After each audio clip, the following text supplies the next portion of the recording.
Hi, so in this tutorial we're going to look at the overview features of ConnectFEA. So we'll build a simple model, and by doing so get familiarized with the workings and general workflow of doing things and building models, running analysis, and calculating outputs using ConnectFEA. So the model we're going to build is this one here from examples, the beam to beam with end plate number 1. So if I click on that and choose no, I don't want to load results, just the model, then this will show us what we are going to aim to build.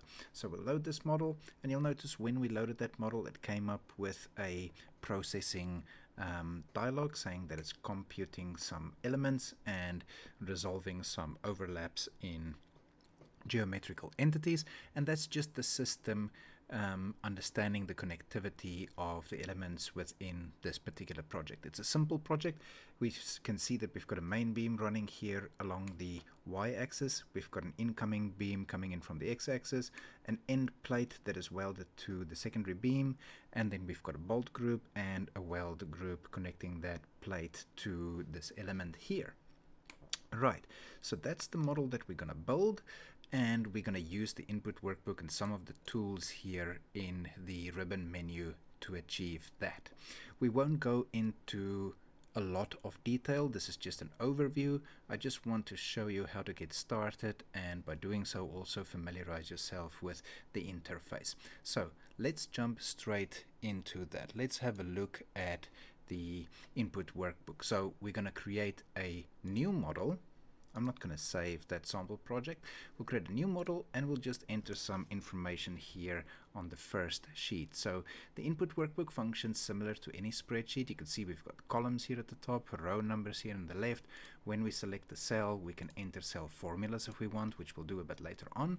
But essentially, this is a Excel or Google Sheets compatible format. So XLSX is the native format, and we're going to use the same functionality as you would in any spreadsheet application. So let's just call this one tutorial 1. We'll just say this is a simple demo. Oops, and already starting with spelling mistake. And we can enter our company details. This is going to appear later on when we create our calculation outputs. And just to show you that you can use standard Excel formulas in here, I'll put in the equal sign and today with 2 brackets, open and closing brackets, and that'll then automatically populate the date. Just a simple example of the kind of things you can do within the input workbook. We'll jump to the profiles sheet. So these sheets are laid out in a chronological order. So we start from the left and work towards the right, skip the ones that don't apply. For example, in this model we'll have profiles, we'll have plates, we'll have bolts and welds. We won't have boxes. We're not going to manually define a plane, although we will create a plane from a face so that we can create a cut. We'll apply some ties and contact element supports and loads. We can also select the active sheet here from the active sheet drop down at the top. So if we click on that, that'll just jump to the relative sheet. At the top we've got the menu ribbon where we can access commands, and then of course we've got the modeling interface, which is currently blank. We can toggle the grid settings on and off here if we wish. For now there's nothing in the model, so the grid has got nothing to base itself on, so it'll be empty. So to create our first element, we will select the first cell in column B because it's still empty, and we'll choose the section class. So that's going to be a universal beam. Then once we've selected the section class, we can click on the section name drop down and select our section size. So we'll enter a 250 universal beam here. Remember, this is going to be running along the y-axis, so we'll make this value here for x0. We will specify the start y position as -250, working in millimeters of course, and then we'll make it +250 in the other directions. For rotation, start and end extensions, leave the values as 0, and we'll select the material as 355. For visibility, these values are a yes or a no, so a y or an n value. And then we can click on the zoom to fit button there in the model window, and we can see now that we've got our first entity modeled. We'll create another one below that, the incoming beam. So I'm going to again select the same section class. We'll select a 180 beam to run into that. This is going to run in the X direction, so this time we're going to say that we want it to be 500 millimeters long. It's going to connect all at 0. We'll specify the rotation as 90, the start and end extensions as 0. We'll do the same material S355 and we'll make it visible. And there we go. So you can see now we've entered that beam. And notice that when we make a change anywhere here, it's going to update the model. So of course, as we enter values, that updates our model. Now that we've got the first two elements created, let's head over to plates. So for the plate, I want to create a 200 millimeter plate by 110 wide, 10 millimeters thick, right at the center, because we know that 0, 0, 0 is going to be where this beam connects to the center of that main beam. We're going to specify a value of 1 for the plane's X direction, and I'll explain that in a minute. The direction for the extrusion is going to be along the plane defined here, and the material is going to be again S355, and it's going to be visible. I can see it's created the plate, but I've kind of swapped the length sizes around. So I'll just swap these quickly and we should see our end plate correctly now. There we go. So with regards to the plane directions, so a plate has got an X direction, a local X, a local Y, and then it's got a local Z. So what we want to do is we want to say in the global terms, we map the local Z. So in this case, X, the global X, is going to be the local Z. And that's why we set the value to 1 there. Okay, now that we've done that, we can see from a front view that that plate overlaps with a web here because it's placed at the location 0, 0, 0 and extruded positively in the local Z axis. So what we need to do is we need to relocate that face here on the left to be flush with the web face there, and we can use some Excel formulas to do that. So for the start location, I'm going to choose equals, and I'm going to say 0.5 times.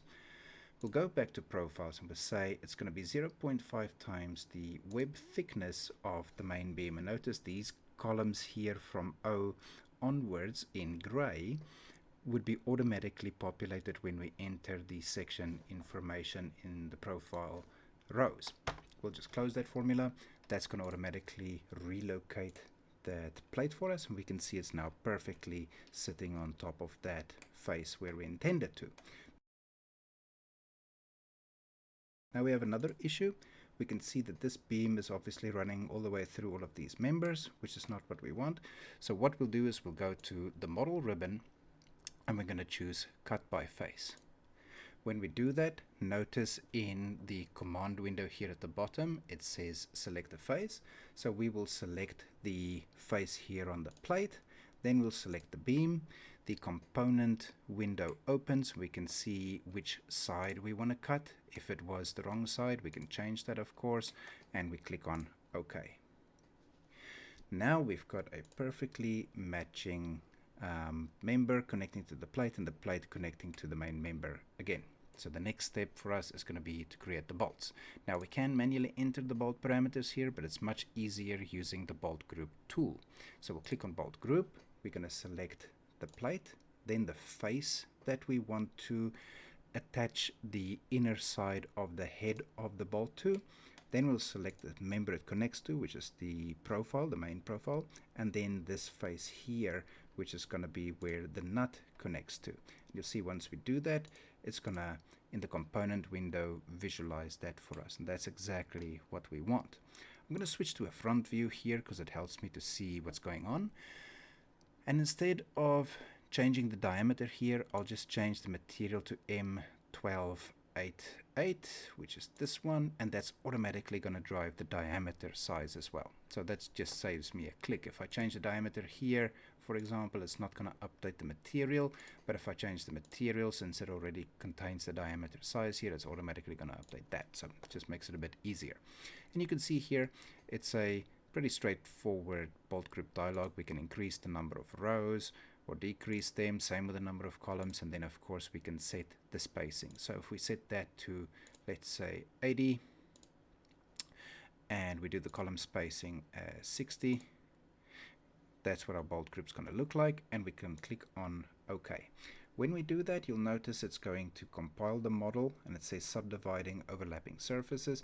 So what that does is it just creates that connectivity between elements. So whenever elements intersect with other elements, so in this case we've got the beam connecting with the plates, it'll automatically subdivide that surface where the overlap occurs, and the same with the intersections or overlaps of the bolt heads. And that's important for downstream processes when we tie elements together and when we automatically generate the contact mechanics. Right, now that we've got that in, we can move on to the next step, which is creating the weld elements. Now for welds, again, we can manually enter these by specifying the weld segment start and end coordinates, and then the triangular shape of the fillet weld, which requires 3 nodal coordinates. So we've got the first point, the second point, and the third point of the triangle, and then the material and the visibility. But it's obviously easier using the tool, so we'll just say weld by entity. I'm going to select the main element and then the secondary element. And again, in the component model, I'll switch to a front view. And from here, we can say, let's change this so that it only takes elements greater than 7 millimeters. You'll see the list here will list the various segment lengths of the weld segments. We can manually also switch them on and off here in the segment list, but it's sometimes just easier to use the filter there. Once it's done, we click on OK, and we can see the volumetric weld segments are now drawn in there. It's taking a little bit longer each time now as we add more complexity to the model to compute and subdivide the surfaces and create the associativities, but still reasonably quick. It looks like the columns are not fitting the values here. That's okay, just click on a blank cell and that'll automatically recompute. Now we can already see that there is a lot more going on the model, and we've pretty much built everything we needed to build. So we are ready to now move into the analytical components of our model. So let's head over to the analytical ribbon, and what we want to do is we want to create ties. Ties are going to be the glue that sticks the weld faces to the actual elements that it's supposed to weld. So when we created the welds, it doesn't mean that it's automatically gluing them together or tying them together. It is actually just modeling the volumetric representation of the weld element. We still need to connect the back face of that weld to the plate and the bottom face to the relative subface of the profile, for example. But doing it manually would take a long time, so there is a smart tool here called Auto Ties, and if we click on it, it's going to generate the welds, and I notice it didn't happen. That is because I haven't compiled my model after changing between some of the tabs, and sometimes that can mean that the information between the workbook and the model is out of sync, and it requires us to just compile the model. So now that I've done that, let's run Auto Ties again. We'll see it says processing potential surface ties, and once it's done, it has now automatically generated all of those ties for us. We can visualize this, so if we switch on the wireframe view here on visibility, you'll see if I select any of these rows, it's going to highlight the subfaces that have been tied together. In this case, it's the weld 1 object, the first face to plate 1, face 12. And we can cycle through all of these. So if I just use the up and down arrow keys to go through the rows, you can see the respective highlighted elements in the model interface. Great. Now that that's done, let's head over to contacts. We can see the model status still says compiled, so we don't have to recompile. If we now choose auto bolts, it's going to do the same things as it's done before for ties. It's going to create the connectivity for the contact mechanics for all the bolt shafts where it intersects or connects to the holes between the profiles and the plates. The same with the shaft heads and nuts to those respective faces.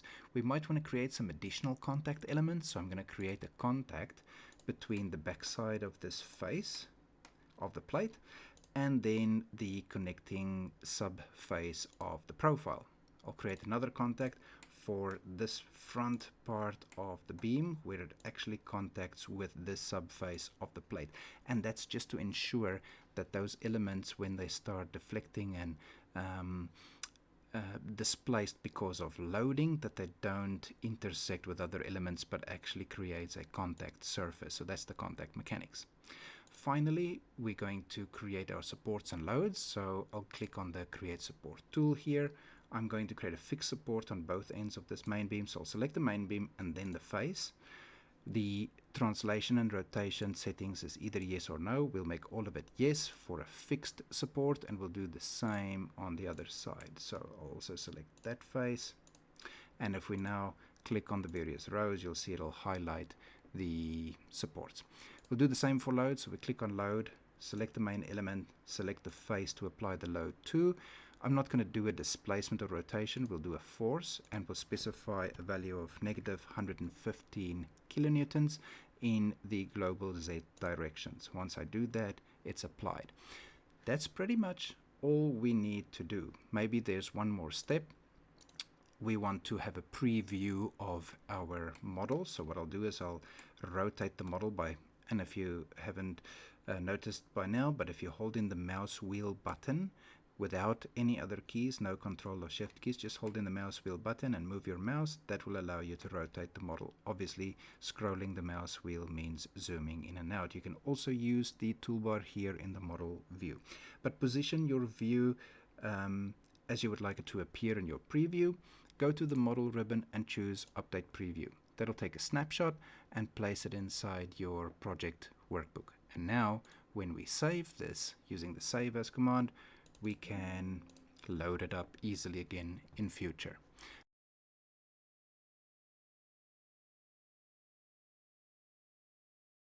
Now that all of that is done, let's just compile the model again. There's a shortcut key, the F4 key on the keyboard. Will compile your model, and once it's compiled, we can then, from the analytical ribbon, choose Run Analysis. So click on the Run Analysis button, and we'll let this run through. You'll notice it's going to start up the analysis engine. It will then create a finite element mesh of the model. It shouldn't take too long, and once it's done, it's going to start processing all of the various components and connecting surfaces, contact mechanics, ties, support conditions, loads, and so on, and then it's going to proceed to run the analysis. So the analysis is now initializing. We can see here from the outputs in the command output, and once it starts computing, we'll see the convergence lines here appear in this graph, and once it converges, we will then be automatically redirected to the results output. So let's let that happen.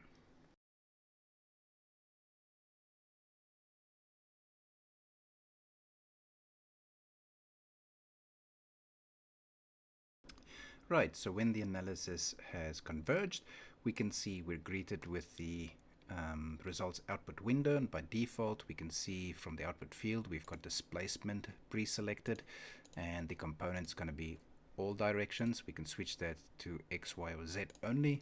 We'll leave it to all for now, and we can see that we've got a scale multiplier automatically computed there based on the model extents and the magnitude of the values. So we can change that. If we set that to a value of 1, of course we can see a 1-to-1 scale of the deflection here, which is quite a lot actually in this model. So we've got a reasonably small plate. We've got very small bolts in there, so we would expect this connection to fail based on the load that we've applied there. But it is important to see that we've got our contact mechanics working. Elements are not intersecting other elements, and if we exaggerate this even more, let's say 5 times, we can see that those elements are working together as a physical system, which is pretty good.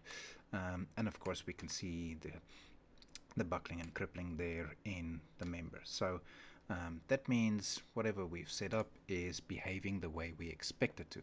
On the left hand side, we can see that we've got various individual components, and if I move my cursor over any of these, it's highlighted on the left but also highlighted on the right in the model, so we can see which elements are being referred to. It'll also follow the names from the input workbook. Of course, we can switch the display here to, let's say, stress and the von Mises output, we can clear the selection and highlight only the plate, for example, and visualize that. Or if we reset this again, we can display all the elements and cycle through each one if we want. Now the progress bar you see here, some of them are red, some are orange, and some are green. This is a high level first guess or first check, if you will, on the average stress across the member compared to the allowable stress in the material properties that are predefined in the material database here. So we've already got a material database with all the material properties, and of course when we assign the materials to the elements earlier, that's where it draws it from. We'll do more tutorials focusing on the individual components that you've seen in this tutorial so far, but for now it's just important to understand how things are put together and what the general workflow is in ConnectFEA. Later on we'll focus on those individual components more. So now that we've got our analytical results here, we can click on Design Calculations. It's going to run through. It'll take the current view and it will generate some snapshots that we'll see throughout the report. So important, when you run the calculations, make sure you've got a view ready that is appropriate for you, or that's going to work for your output or the areas you want to focus on, and that will be then used in your design report. So in here we can see the report starts with summary tables. So we've got a summary table for bolt summaries showing output values here for shear demand, shear capacity, tension demand, tension capacity. Again, all of those capacities coming here from the bolt database, so we can see all of that is in here. I'll just minimize that again for more screen real estate. Then we've got weld summary, plate summary, profile summary.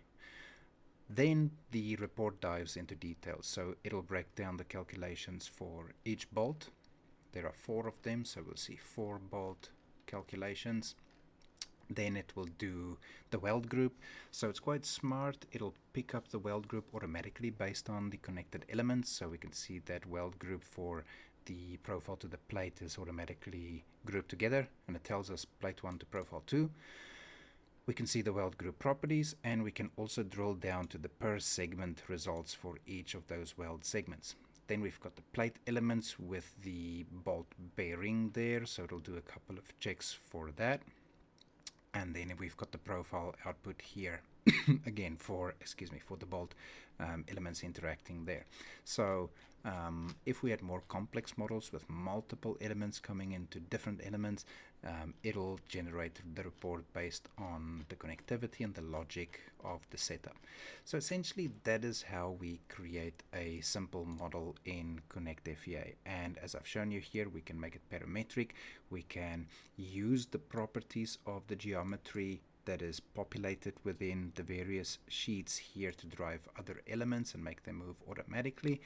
And downstream in other tutorials I'll show you how to create templates from those so that you can add it to your library and automatically bring those up in future if you want to do similar connections. For example, if we want to do a purlin rafter connector, or for example an apex connection, and we simply just want to change the profile member sizes and the angles perhaps, then we can create our own custom elements to add to a library to create shortcuts to generate these models really quickly. But this kind of gives you a brief overview on how to set up models. I hope you found that useful and informative, and I hope you enjoy building your first model in ConnectFEA.